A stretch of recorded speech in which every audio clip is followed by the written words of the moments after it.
Liam? I do think it's Nolan's best film that I've seen because of just how multi-layered it is. Because last night we watched The Prestige, and I hadn't seen The Prestige before. But again, that is incredibly multi-layered, and the narrative's all over the place. Just like the way it's told is all over the place, not in how good it is. But, it's not even like a backwards narrative or something. It starts in the middle of a flashback that occurs in the middle of the film and then doubles back and forwards, and you think that sounds like a fucking, like, you'd never be able to get it, but it works completely well. Yeah. Like, that just goes to show how skilled a storyteller Nolan is. I mean, he can literally take the most head fucking narrative and weave a good story out of it. And I honestly think, to be honest, if I was going to compare Inception to any of these other films, I'd compare it to The Prestige. In terms of like tone, themes and style, I would definitely compare it to The Prestige. And yeah, it's amazing. Like, I've heard people on YouTube say it's the best film ever. It's not, but it's damn close to being like up there in terms of mainstream entertainment. It doesn't get much better than Inception, in my opinion. No, and I think in terms of visuals as well, it is one of the most nicely shot, but you can tell that it, like you said before, Nolan doesn't like to waste loads of money on fancy visual tricks, and you said last night he does a lot of stuff on the fly. Yeah, actually, interesting side note. I was reading in Empire magazine, they did like a 10-page spread on Nolan where they talked about all of his films and had essays written by the people who were involved in the films, ranging from the cinematographer to the main actor. And basically, his films come across as being really clinical and carefully planned out, like Kubrick, you know, every shot thought about and stuff like that, but apparently not. Apparently, he plays it very fast and loose and shoots on the fly. Like, some of his greatest visuals, like the fog at the end of Batman Begins, where all the people walk out of it, and, you know, when they've all gone mental. Everybody's like, how the hell did you do that? How did you create that fog? And he's like, it was on a night where they weren't supposed to shoot because the weather was so crap, but he took cameras out anyway to see if they could get anything at all, and he ended up getting the most visually interesting thing in the film. And apparently a lot of scenes, the one that springs to mind is the snowmobile chase in this. Apparently a lot of that was done on the fly. Alright. So yeah, apparently he plays it very fast and loose, but he's such a good director that even that, it comes across as being perfect, you know. Yeah. And that's the thing about Nolan. Everything he does in Inception, whether it be a foot chase, a gunfight, a car chase, it's going to be the best foot chase, gunfight, car chase, or whatever. You know, he really does strive to be the best. And like you said, it's very interestingly shot, especially, it's got the best use of slow motion I've seen in a long, long time, probably since the first Matrix. Because even the slow-mo has a point. In relation to the story. Won't give it away, obviously, but there is a point to the slow-mo. It's not just showing off, it helps move the plot forward. And I think we should talk about our favourite scene, and something tells me that they're both going to be the same. I think so. There is a scene in a corridor in a hotel where Joseph Gordon-Levitt is fighting a security guard, and basically the gravity in the hotel is shifting. So they're basically like running up the walls and fighting and stuff. But what I really liked about this is the fact that they're not in control. Whereas in a film like The Matrix, you know, they're running up walls and stuff because they can. Yeah.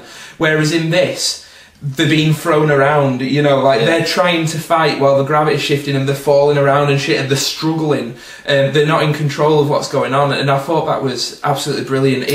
I'm going to say this now, that is probably in the top 5 fight scenes I've ever seen in my life. Like, just because I wouldn't argue with that. Not only is it like badass, but it's something I've never seen before. And you know, how often is it you can go to a film and see something you've never seen before? Yeah. And I think Inception, not just that fight scene, but quite a few scenes, it offers you shit you've never seen. And I've used the word "scene" a lot in that sentence, and that's how good it is. Yeah. So your favourite bit, is that the same? It's the same bit, and I love the humour in it as well. Like, it's not like there is no real comic relief character that's being like stereotyped as like this person is the comic relief for the film. They don't have really any interestingly like serious scenes. Although they did have opportunities to do that. Yeah, and, like they had obviously the sense not to. Yeah. I mean, Ellen Page is absolutely brilliant. She is. She's basically Leonardo DiCaprio's sidekick, but she plays it so well. Like, she doesn't crack jokes, or, you know, she's not the damsel in distress.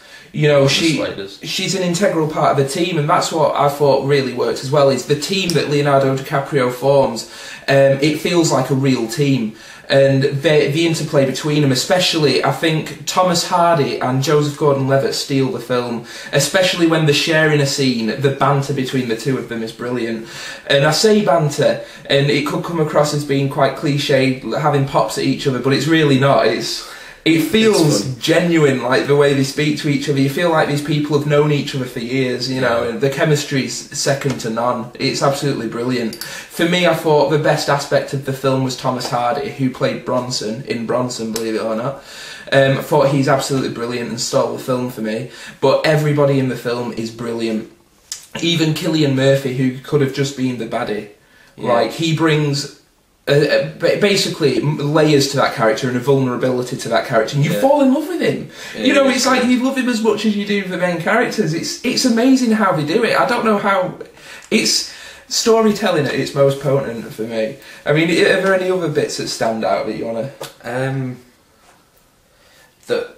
What Nolan likes to do quite a lot, where he shows you the ending, and he shows you a very, very important bit of the ending, but you don't have the context for it yet to figure out what the ending's going to be. Yeah. But like he did it with this, and then the Prestige, when it's like panning over all the hats. Yeah. And with this, when it's like when Leo wakes up on the beach, sees the kids. This is how it opens. This is the opening shot, so it's not a spoiler. He wakes up on the beach, sees these kids, and gets dragged off into this old Chinese man's boardroom, and he's found with a gun on him, and the Chinese man says, "Have you come to kill me?" Yeah, it makes no sense when you watch it, like, at first, but then when you get to the ending, it essentially becomes full circle, and it's. I could see like when a couple of things are revealed, and when a couple of things are like realised by the characters and by us, I could see where it was going with that first bit. Yeah. But it was still amazing when it got there. Yeah. It was just, like you said, that's something that he perfected with the Prestige, is setting up these little character tropes and shit that you think don't mean anything, and then all of a sudden, like, over the most important thing. Yeah. And you go back to the beginning, and literally it's there from the beginning. It's obviously not been made up. Like you said, he's been writing this film for a while apparently, and it's very clear in it. Like, everything's planned to a T. So yeah, it's fantastic. It really is. Right, well, I mean, I think we've probably gushed over it for long enough, so for me, if I had to give it a star rating, I'd give it 5. It's the best film of the year. Go and check it out, you won't be disappointed. If you want your final thoughts? If I had to give it a star rating, I'd give it 5 as well, and it is the best film of this year, and one of the best for the last few years as well. Yeah. Because it is, as you said, storytelling at it's some of its best. Yeah, really. Definitely.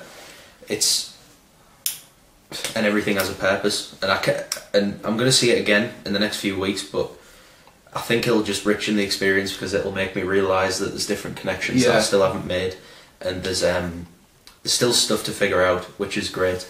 Which is what you want from a film, essentially. You need to see it more than once. And the first time, even if you don't get it, there's good action. Yeah. It's entertaining. It's badass. There's shit blowing up everywhere. It's a message movie, but there's a lot of shit blowing up. You won't be disappointed. There really is. Right. Well, anyway, thanks for watching our review. Everybody rates, comments, subscribes. Thanks a lot. Go and subscribe to Liam, one of the best YouTubers around, in my opinion.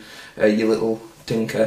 Fucking link down there. And yeah, thanks again, guys. Go and see Inception. It's brilliant. Cheers. Go.